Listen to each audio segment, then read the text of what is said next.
Right. So game 3, Louis 2 games up. Again, Xemnas is going Protoss. I wonder if we're going to see more cheese. Who knows? I'm just eating an orange here, that's why it sounds all a bit squishy. Cerulean Fall is the map. So, I don't know, if I'm playing Protoss and Cerulean Fall, I'm probably going air. I'm probably getting into those Phoenix pretty early against the Zerg. Because it's a big old map and there's plenty of space to fly around those edges. You can mop everything up. And that is definitely what I'd like to see going on here. Xemnas is promising a normal strat, you know, like that's going to happen. Yeah. That's why he's got a worker on the map already, isn't it? Because this is definitely going to be normal. We can tell that straight away. Yeah, so I'm just going to eat for a bit. We're just going to watch what this bro does while I eat.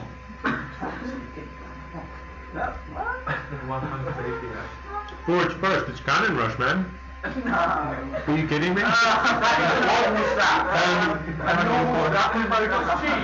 Well, Cannon Rush is a normal strat for Protoss, isn't it? Oh, and this has actually got the potential to be a good Cannon Rush if it weren't for that pesky Overlord. So the Overlord sees it.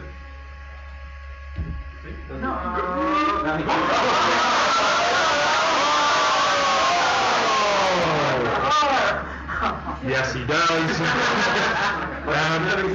I thought that changed the direction for a second, but he would have seen the cannon anyway. No, it's not in the right place, Xemnas. What you've got to do, you need to get the cannon down in a position where you can wall the cannon in with pylons. So, you know, the trick here is to put the cannon down and surround it with pylons so that the workers cannot get on the cannon. Pylons have more health than cannons do, so the pylon will take much more of a beating. So, yeah, so as cannon rushes go, this is beginning to look very ominous indeed.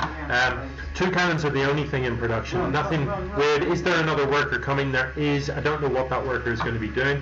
There is a gateway going down at home for the Protoss player. This cannon does finish up and has got a couple of kills. Is it going to take out this last one? It will. So, I don't know, the pull is not quite done yet, and it costs an awful lot of lings to take out cannons. So this base simply might be forfeit. Louis might have to wait till he's got roaches, because it's just too expensive to try and have at this with lings.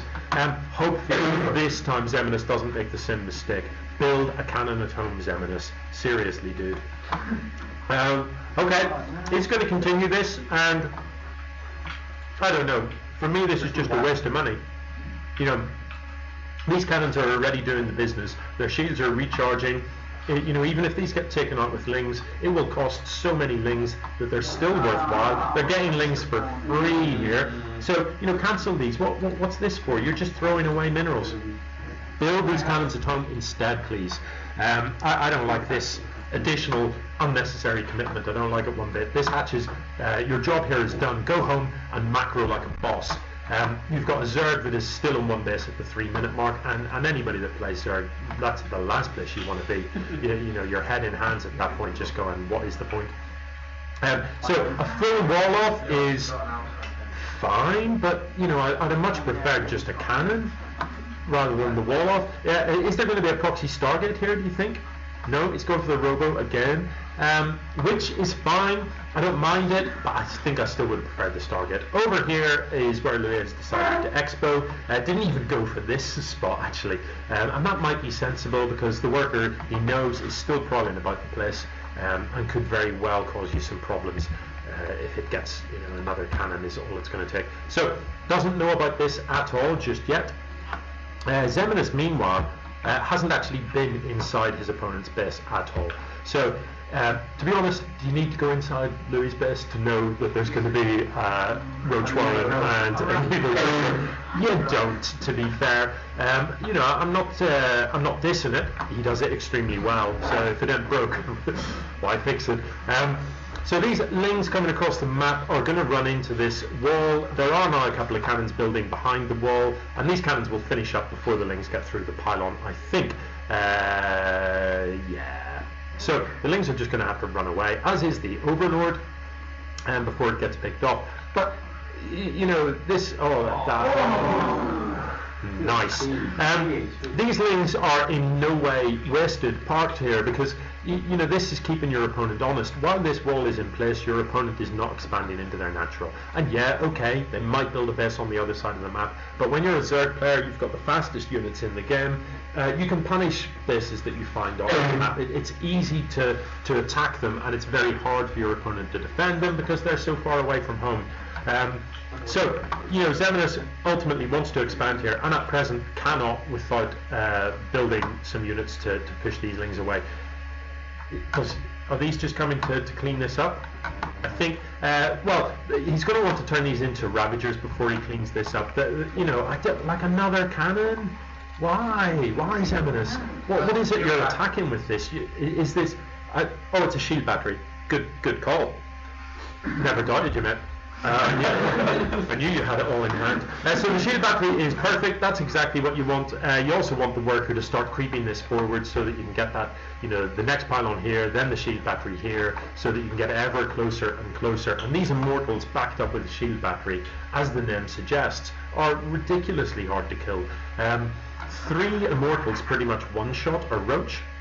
So if you can get a third one out here, that's going to be extremely helpful. But ideally, he wants shield batteries much closer to this cliff, so that he can just, you know, drop the immortals out in this type of position.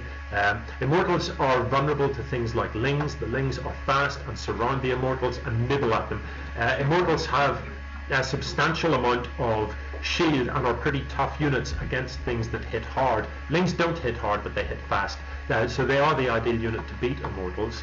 But with the Warp Prism here to sort of juggle the immortals in and out, that is a good plan. There is another immortal. So with 3 immortals and a shield battery a little bit closer, he could definitely get a great deal done here. I don't think he knows about this yet, but sooner or later he is going to see these roaches coming in, and as soon as you see that happening, you know that there is a base somewhere out there. So a little bit of juggling with the immortals is the way to do it. So you keep shuffling the immortal that is at the front. These immortals have shields that is represented by the blue bar. So what you want to do is let them take damage on the shield, but not hull damage. As they take damage on the shield recharges. This shield battery recharges the shields extremely quickly. So if you land these within range of this, those shields come straight back up remarkably quickly. So these immortals can definitely win this, but he does need to also creep those shield batteries further forward. This, you know, what we're watching here is actually harder than Xemnas makes it look. It is quite tricky to juggle immortals in and out of a Warp Prism and keep shuffling the one with the most shield toward the front. You need to be careful. This one is very, very low, and as is this one. I would be getting out of there, to be honest. I'd go back and have a quick recharge, because if a flood of lings comes out here, you could be in a lot of trouble. You'll definitely lose one of those immortals. The Roach one goes down, and that is a bit of a win. That is certainly going to delay any push across the map. That immortal lift right at the last moment there. This is very good micro that we're watching. That you know, takes a while to practice the skill to be able to do that and keep those all alive. If we click on these, you can see 16 kills on that one, 13 kills on that one, 13 kills on that one. That is an awful lot of kills for those units. That is a huge amount of value. But what is not happening is any sort of production, and that does concern me. So Louis, while sort of fending these off, is managing to keep his production up. The Roach Warren is coming back again. He is researching +1. But Xemnas, you know, he hasn't built anything in a really long time. But it is the GG. Louis just doesn't know how to play it. And there it is. We are